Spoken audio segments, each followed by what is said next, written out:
সংসদে ওয়াকআউট করা এটা দীর্ঘদিনের প্রচলিত রীতি। তারা আইনানুগভাবেই সেটি করেছেন। এটি তাদের রাজনৈতিক দলের ইচ্ছার বহিঃপ্রকাশ তারা করেছেন। রাষ্ট্রপতি সম্পর্কে তাদের যে মনোভাব সেটি তাদের একান্ত নিজস্ব। আমরা এই ব্যাপারে কোনো কমেন্ট করতে চাই না।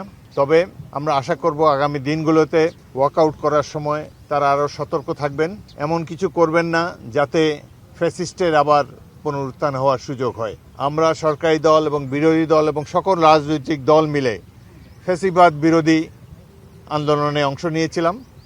আগামী দিনগুলোতে গণতন্ত্র যাতে আর ব্যাহত না হয়, গণতন্ত্রের প্রতি কোনো ধরনের আঘাত যাতে আর না আসে, সেজন্য আমরা সকল রাজনৈতিক দল মিলে ঐক্যবদ্ধ থাকব এবং বাংলাদেশকে উন্নয়নের অবিশ্ব লক্ষ্যে নিয়ে যাব, এটাই আমাদের একান্ত কামনা। আগেও সম্ভবত এই ধরনের প্রচলন ছিল, তবে আমরা মনে করেছি নিরপেক্ষতার খাতিরে আমি আমার পুরনো 34 বছরের পুরানো দল বিএনপি থেকে পদত্যাগ করেছি, যাতে বিরোধী দলের আস্থার মধ্যে কোনো ঘাটতি না থাকে এবং মাননীয় ডেপুটি স্পিকার তিনিও এই ধরনের উদ্যোগ গ্রহণ করেছেন। বিকাশ পেমেন্টে 10,000 টাকার বেশি অফার, শপিং চলছে তো। চ্যালেঞ্জ দেখছে যে অহেতুক জুলাই সনদ নিয়ে একটা বিতর্ক করা হয়েছে, যেটির কোনো প্রয়োজন ছিল না।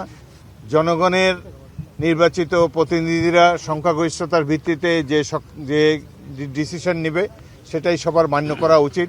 বাংলাদেশের জনগণ কত সতর্ক, কত বিচক্ষণ। দেখেন, একটি দলকে 2/3 মেজরিটি দিয়েছে।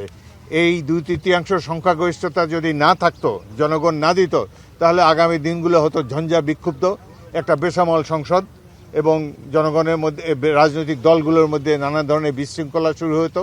কিন্তু বাংলাদেশের বিচক্ষণ সংগ্রামী জনগণ সঠিকভাবে রায় প্রকাশ করেছে, যাতে আগামী দিনগুলোতে সংসদীয় গণতন্ত্রের পথ সুগম হয়। বিরোধী দলের যিনি প্রধান তিনি বলেছেন যে স্পিকার তাদের প্রতি সুবিচার করবেন, কথা বলার সুযোগ দেবেন। আপনাদের মাধ্যমে সেই সুবিচার প্রতিষ্ঠা পাবে কিনা?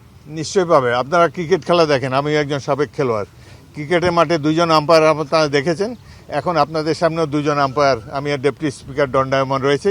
আমরা সকল ধরনের সরকার এবং বিরোধী দল যাতে সম্মিলিতভাবে স্মুথলি জাতীয় সংসদের কার্যক্রম বাস্তবায়িত করতে পারে, সে ব্যাপারে আমরা নিরপেক্ষভাবে আম্পায়ারের ভূমিকা পালন করব। আগেও দেখা গিয়েছে সংসদে এরকম করতে পারে এবং তারা সুশৃঙ্খলভাবে করলে আর শৃঙ্খলা নষ্ট করে না। তবে উপরে স্পিকারের পোডিয়ামের দিকে আসার চেষ্টা করা ঠিক না। তবে যতটুকুই করেছে, আগামীতে তারা আরও সুশৃঙ্খল হবেন, এটাই আমরা আশা করি।